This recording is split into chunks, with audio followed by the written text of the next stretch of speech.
ایسا کبھی خیال اگر آپ کے ذہن میں آتا ہے کہ اسی کی گناہ کر بیٹھے ہیں نشہ کر کے کہ ہمیں اتنی جد و جہد کرنی پڑے، ایکچولی اتنی جد و جہد ہر انسان کو کرنی چاہیے، اور اس جد و جہد کو سائیکالوجی کی زبان میں ایکچولائزیشن کہتے ہیں۔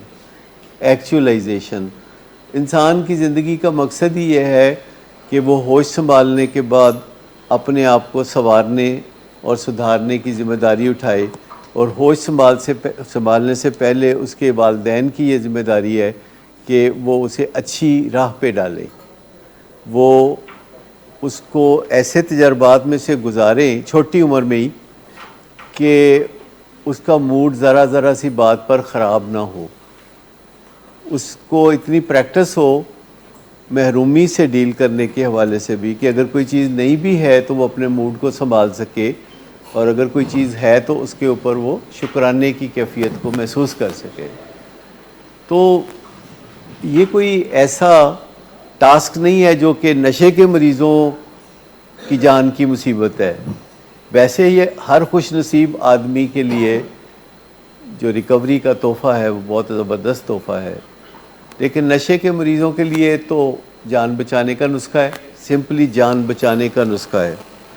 باقی تو ہر بندے کو بڑھتی عمر کے ساتھ چیلنجز زیادہ ہوتے چلے جاتے ہیں، اور ان چیلنجز سے فائٹ کرنے کی جو کیپیسٹی ہے وہ بلڈ کرنی پڑتی ہے، وہ بلڈ اپ کرنی پڑتی ہے۔ دیکھیں آپ کا جو پروسیس ہے وہ یہ چل رہا تھا کہ جب آپ گھر جاتے تھے تو وہاں آپ کو تپش محسوس ہوتی تھی، تکلیف محسوس ہوتی تھی، جب آپ گھر جاتے تھے تو وہاں سے آپ بھاگتے تھے تو آپ بلنگ ویز آ جاتے تھے، پھر بلنگ ویز میں کوئی تپش محسوس ہوتی تھی، آپ کے حکم کے سامنے کوئی ڈھیر نہیں ہوتا تھا یا آپ کی حکم عدولی ہو جاتی تھی، آپ نے کہا ہے کہ میں فلاں سے ملنا چاہتا ہوں تو وہ دیر ہو گئی، تو چونکہ آپ کنگ بیبی ہیں تو آپ کو لگتا تھا کہ میرے حکم کو مانا جائے، فوراً تعمیل ہو۔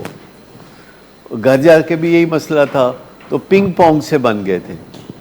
تو اب آپ نے اس مسئلے کو بہت اچھی طرح سمجھ لیا ہے، اور آپ اس چیز کو بھی اب انشاءاللہ اس پہ عمل پیرا ہوں گے کہ گھر میں جو دو ہستیاں ہیں یعنی ماں اور باپ، ان کے سامنے سر جھکائیں گے، اور باقی تین ہستیاں اور ہیں جن کے ساتھ آپ نے پیار کرنا ہے۔ تو اس طرح یہ مسئلے حل ہوں گے۔ کچھ دینے سے کچھ ملتا ہے، to give is to receive, یاد رکھیں کچھ دینے سے ملتا ہے۔ اگر آپ اپنے ہمسائے کو کھیر کی ایک پلیٹ بھیج دیں گے تو امکان ہے کہ وہ اگلے دن حلوے کی ایک پلیٹ آپ کو بھیج دے گا۔ کچھ دینے سے کام کا آغاز ہوتا ہے، لیکن اگر آس لگا کے بیٹھے رہیں کہ نہیں ہمیں کچھ مل جائے تو یہ مناسب نہیں۔ اور دوسرا پرنسپل ہے ٹیچ اونلی لو، کہ اگر آپ غصے سے آپریٹ کرنا چاہتے ہیں تو پھر سوچ لیں بہتر ہے کہ محبت سے آپریٹ کریں۔ اگر غصے سے آپریٹ کریں گے تو دوسرے بندے کے اندر بھی غصے کا آپریٹس موجود ہے، پھر وہ دوسرا بندہ بھی بتائے گا آپ کو۔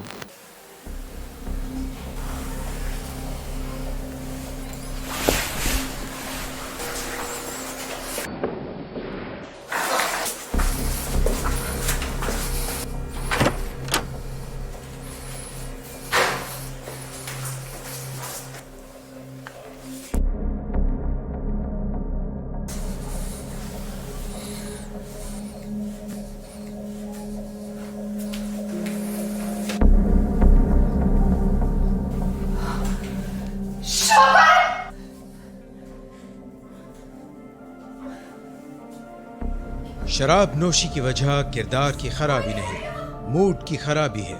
شراب نوشی کبھی بھی نشے کی بیماری میں بدل سکتی ہے۔ نشے کی بیماری ہر سٹیج پر قابل علاج ہے۔ مدد حاصل کیجیے، کیونکہ وہ ایسا نہیں کرے گا۔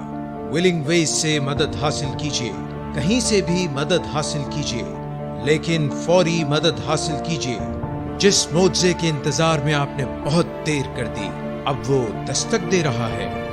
مدد حاصل کیجیے، مدد حاصل کیجیے، مدد حاصل کیجیے۔